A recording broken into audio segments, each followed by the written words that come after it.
Major funding for KPBS Evening Edition has been made possible in part by Bill Howe Family of Companies, providing San Diego with plumbing, heating, air, restoration, and flood services for over 45 years. Call 1-800-BILL-HOWE or visit billhowe.com. And by the Conrad Prebys Foundation, Darlene Marcos Shiley, and by the following.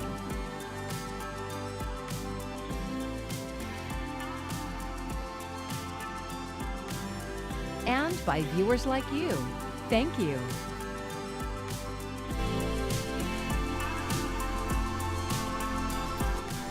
For weeks, some public restrooms in Mission Bay Park have been closed, drawing a sharp public backlash. But that's about to change.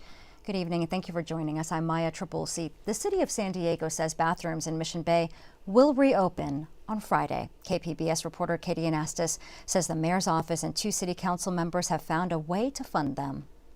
In July, the city closed 13 of the 28 bathrooms in Mission Bay Park. It's one of the ways the city closed a gap between its spending and revenue.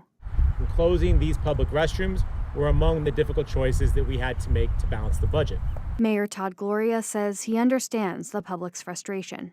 Of course, Mission Bay is one of our most heavily used parks in the city of San Diego, particularly during the summer season. And families and visitors reasonably expect basic public amenities to be open, like public restrooms. Now, he and other city leaders have found a way to reopen them, at least through the end of the year. Council members Jennifer Campbell and Joe LaCava will each use $50,000 to maintain the bathrooms through December. Mission Bay Park is in both of their districts. LaCava says he has $100,000 in community funds to spend this year. The issue of the closed restrooms really rose to the top, and so I'm dedicating half of that money that I'm allocated towards reopening these public restrooms along Mission Bay. Gloria says other funding for the bathrooms will come from the city's general fund. City leaders will consider whether they can keep the bathrooms open through June when they review the mid-year budget. Katie Anastas, KPBS News. A project is underway in southeast San Diego to redevelop part of an abandoned freeway and reconnect the communities on either side. Workshops have been taking place this summer around Highway 252. That freeway was planned to go through the neighborhood of Southcrest, but Caltrans abandoned it in the 1980s amid neighborhood opposition. The nonprofit Mundo Gardens is working with residents to reimagine what the land could be. We have residents from National City, from Southeast, from Shelltown, from the surrounding neighborhoods, sharing what they would like to see in their own communities outside their doors, what they don't, what the things that need improvements, but also how we are going to weave that into the new space and connect our communities, because this land divides our communities. Thursday's workshop is from 5 to 8 p.m. at the Mundo Gardens home base in National City. Well, overnight lows still in the low 70s. We have the clouds because of that monsoonal moisture and the humidity that goes with it as well. We're going to see our temperatures continue to cool, but not for too long. And we have some rain and thunderstorm chances to talk about too. I'll break down exactly what to expect coming up. The Marine Corps is providing an update on last week's death of a recruit. Today, that recruit was identified as 18-year-old Aiden Craig. The Marine Corps says Craig experienced a medical emergency on August 1st while undergoing a physical fitness test at Camp Pendleton. 4 days later, he was pronounced dead at Tri-City Medical Center in Oceanside. The Marine Corps says Craig was several weeks into his initial training at the time of his death.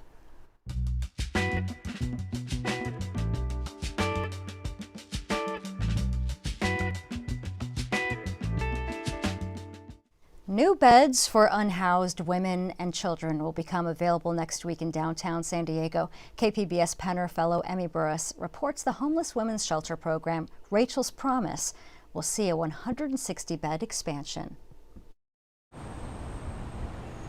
The new private and semi-private bed options bring the total number of available beds at Rachel's Promise to 210.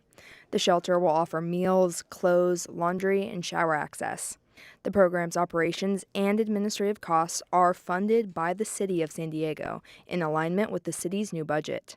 no matter the budget challenges or the complexities of bureaucracy, we stayed laser focused on making sure that we can get these additional beds open and more folks off the streets, again, for good. The women who stay here will also have access to housing-related case management, assistance in applying for public benefits, and more resources. The program is operated by Catholic Charities. Their CEO, Vino Peranor, says they strive to meet people where they are and support their individual journeys. For some of them, it is to find permanent supportive housing. For some of them, it is finding a job. For some of them, it is to get into some kind of a therapy or recovery. We are going to accompany them. And whatever time it takes, as long as you're engaged, we're going to accompany you in that process. The San Diego Housing Commission administers referrals to Rachel's Promise. After that, there's no time limit to how long someone can stay. The Housing Commission CEO and President Lisa Jones says there hasn't been enough shelter options available to women and children experiencing homelessness in San Diego. Every detail is thoughtful and person-centered and focused on the wellness, the health, the healing, and the pathway to housing for these women and children. Peranor says they plan to add more resources for children staying at the shelter, and down the line, they hope to build more permanent housing nearby. Single women will start moving into the shelter next week, and women with children will move in next month. Emmy Burris, KPBS News. Public Matters is a partnership with KPBS, iNewsSource and Voice of San Diego. You can see more of our stories at kpbs.org/publicmatters. Health Secretary Robert F. Kennedy Jr. was at the San Diego Rescue Mission in National City today, unveiling a new federal approach to homelessness and addiction. The administration calls it Treatment First. KPBS health reporter Heidi DeMarco says San Diego County currently has limited treatment capacity. Health and Human Services Secretary Robert F. Kennedy Jr. says the current addiction treatment system is fragmented. People move from law enforcement to detox, rehab, and housing. And nobody is in charge of the addict all the way through. Oh, nobody's taking responsibility for outcome. He says a new federal toolkit is meant to change that. Treatment First brings behavioral health, housing, public safety, employment, faith-based organizations, families, and communities together around a common goal. The administration also emphasizes abstinence and long-term recovery, rather than harm reduction approaches that focus on reducing drug use. It represents a shift from the Housing First model San Diego has used, getting people into stable housing and connecting them with supportive services. Housing and Urban Development Secretary Scott Turner calls the toolkit a roadmap for communities. It's a playbook, if you will, that brings together proven and practical strategies from across the United States of America. Homelessness advocate Joanne Stanley says the problem with the playbook is a lack of long-term treatment options. 30 days does not heal anyone. 12 months, 18 months, residential, that's what people really need. San Diego County has added detox beds in recent years, but detox is only one step in recovery. The question is what happens next, especially for someone who needs a longer-term treatment but can't find a bed. Kennedy says he's less concerned with how many services someone receives and more concerned with whether those services actually lead to recovery. It has to be measured on whether people are actually getting better. Here in San Diego, advocates say the challenge may be whether there are enough resources to put that roadmap into practice. Heidi DeMarco, KPBS News. I'm William Brangham. Tonight on the NewsHour, Tuesday's primary elections yield mixed results for progressive Democrats and Trump-backed Republicans. Coming up at 7 after Evening Edition on KPBS. We're expecting a big crowd for the San Diego Festival of Books. It is now less than 2 weeks away. Join us Saturday, August 22nd at the University of San Diego. The QR code on your screen leads to all the details and an RSVP form. We'll have special panels, vendors, and our picks for the next cycle of One Book, One San Diego. Students in Vista returned to school today, but for one group of kids, this is no ordinary start. Their campus was completely rebuilt with state-of-the-art facilities.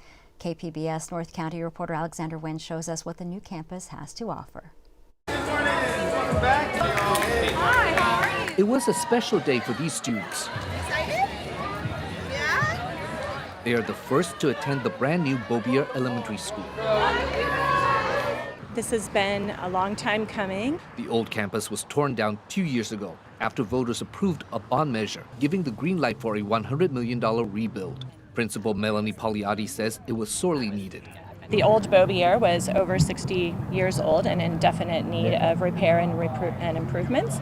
Money for the rebuild came from Measure LL, a $247 million bond passed in 2018. So, what does the new school have that the old one didn't? Pagliatti says a lot. We're pretty sustainable. Most all of our power will be generated right here from our solar panels. It's just very modern. Our HVAC systems, our playgrounds, everything is very innovative and modernized and safe for all students. As you can see, this campus is huge with 8,400 square feet of new classroom spaces and a new STEAM lab. So this is our STEAM lab. Theresa Woodward is the STEAM lab teacher. She gave us a tour of the classroom. We're super excited about kids really being able to have access to the science, technology, engineering, art, and math program. We began it last year, but we didn't quite have a art or a STEAM program to this scale. Teachers aren't the only ones excited about the new campus. Parents are too. It's beautiful. I can't believe it, actually. Compared to their old school, it's like huge and really nice. I couldn't believe how nice it was inside. And I never really even had the time to see it from the outside, so even being here now, and it's near McDonald's, is why he likes it. But this fourth grader's mind is still elsewhere. Is that the most exciting thing about this school? It's near McDonald's?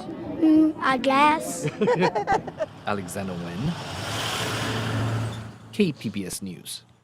The Grossmont Union High School District's board majority has boosted athletics funding in the current budget. KPBS East County reporter Elaine Alfaro says this comes just over a year after the board cut the district's teacher librarian positions. In spring of 2025, Grossmont Union High School District leaders claimed a budget deficit of $2.4 million. So the board majority voted to cut a number of positions, including teacher librarians. No. To say the decision was controversial is an understatement. Members of the public yelled so loud during a February meeting that they had to finish it in another room. Fast forward to the board's regular meetings in recent months, members of that same board majority, including Scott Eckert, Gary Woods, and Jim Kelly, voted to increase the athletics budget by roughly $3.9 million. Among other things, the money will increase stipends and pay to coaches and athletic directors. They made this vote knowing it would add to the district's budget deficit. Here's Superintendent Kirsten Vital-Brulti at the July meeting. And I do, as your superintendent, have to let you know that, again, this will add to our deficit spend. We don't have this money. I fully support athletics, performing arts, but we have some work to do to prioritize priorities, and that takes time. So it's really hard to do this work in this way. The trustees say they need to spend the money so the district can improve enrollment and compete with other high school athletic programs, including the charter high schools in the district, Helix and Steel Canyon. Here's Eckert at the July meeting. We are losing lots of students, and when we promote the athletics, we're going to retain more students, we're going to attract more students. Eckert did not document this assertion with any specific enrollment numbers, and one expert is skeptical that the spending would have a significant impact. I think it might increase enrollment at the margins. That is, a few more students may show up, but most likely that would be to recruit potential superstar football players. That's Lawrence Pikus, a professor of education policy and finance at the USC Rossier School of Education. He says the money might be better spent on improving college acceptance rates. The board's decision was particularly galling to those who fought last year against the librarian cuts. Among them is Mount Miguel High School history teacher Jason Balistreri. He's a former librarian and coach. I understand the plight of athletics and coaches to fundraise and pay for refs and athletic trainers, and there's some good, but this just seems an obscene allocation of resources away from, well, I would biasly say, you should be first spent in the classroom, in libraries, and academics. At the board's previous meeting, trustee Jim Kelly deepened the controversy with racially charged comments from the dais. I don't know if I can tell the story. There's a number of kids, a lot of minority kids, a lot of fatherless kids, Black, Hispanic, poor. Some of these kids, I've heard from coaches, one coach had taught at a certain high school, I won't mention it, 4 of these kids that got into sports were suicidal. And they had told the coach, if it wasn't for this, I was going to kill myself. But sports changed everything for them. At the July meeting, Kelly said that quality coaches are not all the high schools need. They also need quality trainers who can better handle serious injuries like concussions. During public comment at that meeting, Janae Luttrell addressed Kelly's statements regarding Black and Hispanic student athletes. She's a former educator in the district and is running for a trustee seat this fall. Trustee Kelly singled out Black and Hispanic boys and used language that invokes stereotypes about their families, neighborhoods, and futures. His remarks reduced students of color to a stereotype defined by absent fathers and poverty, while suggesting that athletics may be their only pathway to a better life. Chris Emmerich is a history teacher and former football coach. He's also a union official. Our biggest problem that this was negotiated behind the union's back. I believe coaches should get paid, but I've talked to teachers/coaches that are union members, and they even feel that this has been bargained in bad faith. The divisions among board members were clear in both the June and July votes. Trustee Chris Feit cast one of the dissenting votes. I'm not against athletics, but there is no data to show that we will recoup this money. The district will present the revised budget at a special meeting on Thursday. Elaine Alfaro, KPBS News. As kids head back to school, Feeding San Diego is ramping up efforts to address child hunger. The nonprofit plans to add 9 new schools to its school pantry program during the 2026-27 school year. That will make it a record 72 Title I schools partnered with the program. It comes at a time the wait list of schools looking to join the program is the longest it has ever been. At its current size, the program is projected to distribute around 4.5 million pounds of food in low-income neighborhoods this fiscal year. Federal numbers released today show inflation slowed last month, but prices are still rising, and that includes some popular school items as many districts begin a new year. Karen Kafa is in Washington, and she has more on this and how some parents are using AI to help with back-to-school budgets. Hi, Karen. Hi there, Maya. When you look at these overall inflation reports, it paints one picture, but when you dig deeper into the report, you see these everyday grocery items that have been putting so much pressure on households. Packing school lunches this year is going to add up and may require some creativity.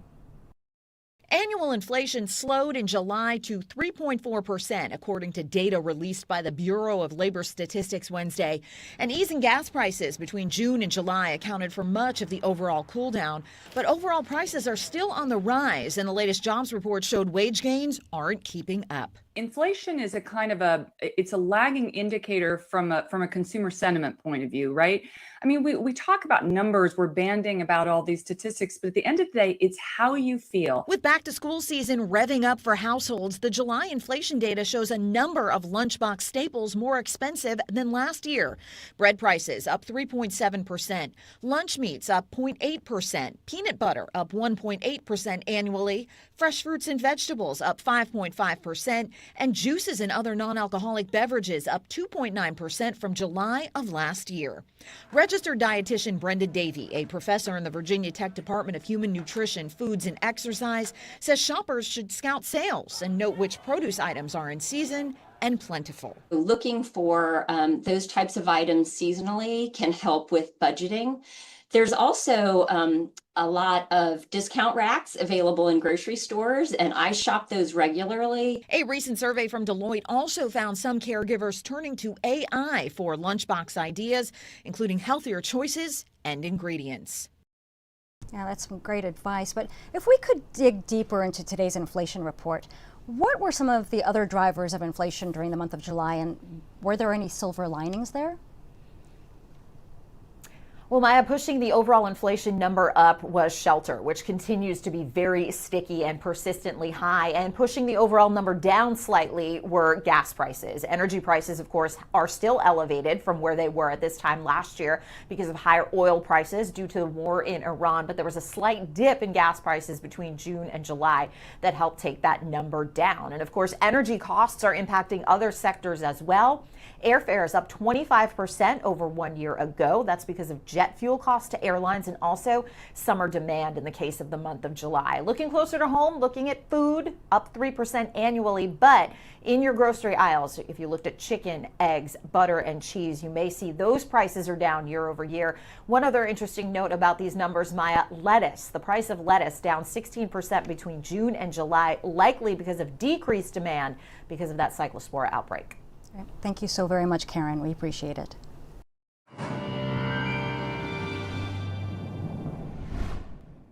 Well, we're still tracking some rain and thunderstorm chances. Nothing too crazy, but still just something to be aware of. Temperatures continuing to cool for now, but it's not going to be long before they start to increase once again. And then we have the marine layer that's been deepening, continuing to see the morning low clouds and the fog along the coast, but also stretching its way a little further inland as well. Overnight lows in the mid-70s for Borrego Springs, upper 60s for Oceanside and Chula Vista, at 71 there in San Diego. As we head into tomorrow, well, look at that, Borrego Springs, you're out of the triple digits, 96, not too bad. Low 80s for Ramona, and then we're in the mid to upper 70s across the coast from Oceanside down to Chula Vista there. Taking a look at the next 5 days along the coast, well, not too much change, but that's what we expect. A little bit of a roller coaster here, 70s to 80s to 70s, and then back into the 80s by the time we get to Sunday and Monday. And yes, you see the word humid more days than not because that monsoonal moisture, it is here. Further inland, well, Thursday, just humid. So that 81, it's not going to feel like 81. It's going to feel a little bit hotter than that. Temperature-wise, we're continuing to see those temperatures cool, but then we start to see them increase once again, especially 88 by the time we get back to your Monday. As we head to our mountain regions, well, 68 for your Thursday. We're back into the 70s Friday, Saturday, Sunday, but look at that jump Sunday to Monday, 72, and then we get to 80 by the time we get to Monday. Now this weekend, not out of the question to see a few scattered showers here, not even enough to populate the icon, but just something to be aware of. Now overall, as we look at our desert region, we don't stay in the 90s for too long. As we head towards the weekend, we're in the 90s and then back to the triple digits by the time we get to Saturday, and then even 105 by the time we get to Sunday. But you know what? It's not 110. We'll take what we can get. I hope you're able to get outside and enjoy the 90s while you can. For KPBS News, I'm AccuWeather's Anna Azalian. The Fast and the Furious and the Loud, Universal Studios Hollywood is adding 2 additional sound barriers around its new Fast and Furious themed roller coaster. It comes after neighbors complained about excessive screaming from riders testing it out. The ride is in a soft open phase with technical rehearsals. An LA City Council member says the new sound barrier construction is expected to be finished by early September. In a media statement, Universal Studios Hollywood said they appreciate the community's input and will continue to engage with their neighbors as the coaster remains in technical rehearsals ahead of its opening. An official opening date has not been announced. Soccer is one of the most popular youth sports in America, but reaching the highest levels can come with a steep price. New research from the University of Georgia examines how the country's pay-to-play model disadvantages lower-income families, risking overlooking talented young players. Ivan Rodriguez explains. In many other countries, children begin in community clubs, and promising players can move into more elite development programs. Here in the U.S., families may have to pay thousands of dollars to access many of the higher-level development opportunities. Across the country, millions of children grow up playing soccer. But for those hoping to reach the college, professional, or national team level, talent may not be enough.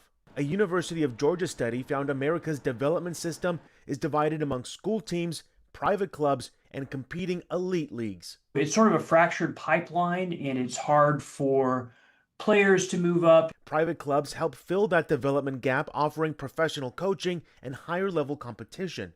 The study found playing at the private club or elite league level can cost families between $1,000 and $10,000 a year after fees, uniforms, equipment, and travel. It's going to be really tough to come up with the $1,000 to $5,000 it can take to play a season for an elite club. And money is not the only barrier. Parents may need to drive to several practices each week and travel long distances for weekend tournaments. Researchers say that can favor children whose families have more money, time, and transportation, while lower income players may never be discovered. Suggs says communities need more affordable programs, better coaching, and a clearer pathway for players who want to advance. If we can broaden the base of that pyramid and create more very low cost recreational opportunities and good coaching, then we could develop a much stronger system. The goal: make sure America's next great player is identified by ability, not by what his or her family can afford. Suggs says pay to play is not the only reason the U.S. has struggled to develop more world-class players. Soccer also competes with football, basketball, and baseball for the country's best young athletes. But he says a less expensive and more coordinated system would expand the talent pool while also giving children the opportunity to play. In Atlanta, I'm Ivan Rodriguez. Time to take a look at what we're working on for tomorrow in the KPBS newsroom. A sign of progress, the amount of rescues of people buried under rubble after the massive earthquake in Colombia are slowing. We'll have the latest on NPR's Morning Edition. And tomorrow's KPBS Midday Edition is all about arts and culture. Beth Accomando joins the Midday team, and she'll be joined by the hosts of a queer horror film panel. Find tonight's stories on our website, kpbs.org. Thanks for joining us. I'm Maya Trabulsi. Good night. Major funding for KPBS Evening Edition has been made possible in part by Bill Howe Family of Companies, providing San Diego with plumbing, heating, air, restoration, and flood services for over 45 years. Call 1-800-BILL-HOWE or visit billhowe.com. And by the Conrad Prebys Foundation, Darlene Marcos Shiley, and by the following: